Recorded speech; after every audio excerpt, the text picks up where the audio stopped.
আজকে আমরা লোকসভা নির্বাচন 2024 উপলক্ষে আমরা উত্তর ত্রিপুরা জেলায় একটা প্রেস ব্রিফিং করছি। এই প্রেস ব্রিফিংয়ে আপনাদের সবাইকে জেলা প্রশাসনের তরফ থেকে আর ইলেকশন মেশিনারির তরফ থেকে আপনাদের সবাইকে স্বাগত জানাচ্ছি।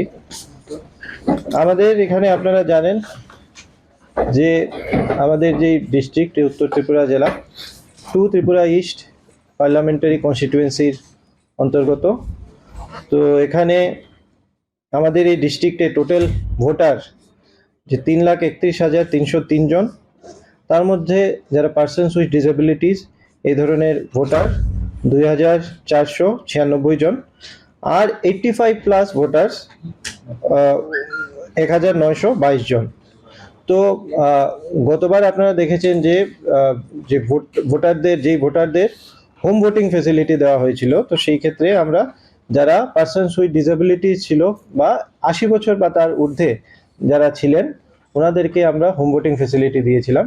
কিন্তু এবার থেকে যে 80টা 85 হয়েছে। তো 85 বছর বা তার ঊর্ধ্বে অ্যাজ পার ইলেকটোরাল রোল যাদের নাম থাকবে তারা এই হোম ভোটিংয়ের ফেসিলিটি অ্যাভেল করতে পারেন। কিন্তু ওনাদের মধ্যেও যদি কেউ থাকেন যে ওনারা ভোট কেন্দ্রে গিয়ে ভোট প্রদান করতে চান, তো ওই ক্ষেত্রেও কোনো অসুবিধা হবে না। আমরা বিভিন্ন জায়গায় যেখানে পিডব্লিউডি ভোটার থাকবে সেই ধরনের আমরা অ্যাসিস্ট্যান্স ওনাদেরকে করব, যাতে ওনাদের ভোট কেন্দ্রেও কোনো অসুবিধা না হয়।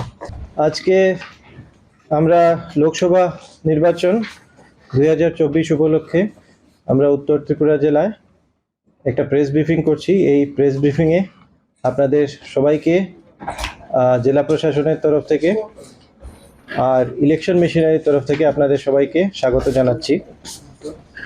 আমাদের এখানে আপনারা জানেন যে আমাদের যে ডিস্ট্রিক্ট উত্তর ত্রিপুরা জেলা 2 ত্রিপুরা ইস্ট পার্লামেন্টারি কনস্টিটিউয়েন্সির অন্তর্গত। তো এখানে আমাদের এই ডিস্ট্রিক্টে টোটাল ভোটার যে 3,31,303 জন, তার মধ্যে যারা পার্সনস উইথ ডিসেবিলিটিস এই ধরনের ভোটার 2,496 জন, আর 85+ ভোটার্স 1,922 জন। তো গতবার আপনারা দেখেছেন যে ভোটারদের হোম ভোটিং ফেসিলিটি দেওয়া হয়েছিল। তো সেই ক্ষেত্রে আমরা যারা পার্সনস উইথ ডিসেবিলিটি ছিল বা 80 বছর বা তার ঊর্ধ্বে যারা ছিলেন ওনাদেরকে আমরা হোম ভোটিং ফেসিলিটি দিয়েছিলাম।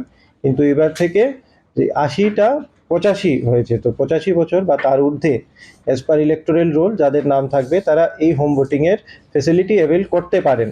কিন্তু ওনাদের মধ্যেও যদি কেউ থাকেন যে ওনারা ভোট কেন্দ্রে গিয়ে ভোট প্রদান করতে চান, তো ওই ক্ষেত্রেও কোনো অসুবিধা হবে না। আমরা বিভিন্ন জায়গায় যেখানে পিডব্লিউডি ভোটার থাকবে সেই ধরনের আমরা অ্যাসিস্ট্যান্স ওনাদেরকে করব, যাতে ওনাদের ভোট কেন্দ্রেও কোনো অসুবিধা না হয়।